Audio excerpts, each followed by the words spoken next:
إنما أمرت أن أعبد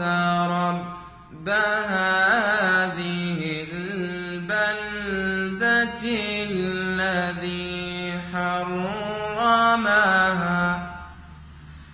الذي حرمها وله كل شيء،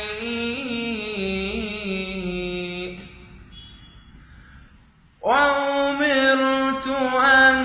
أكون من المسلمين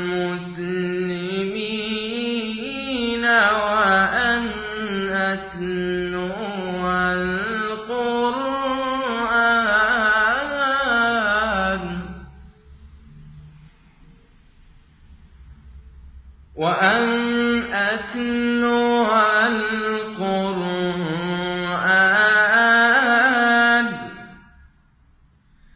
فمن اهتدى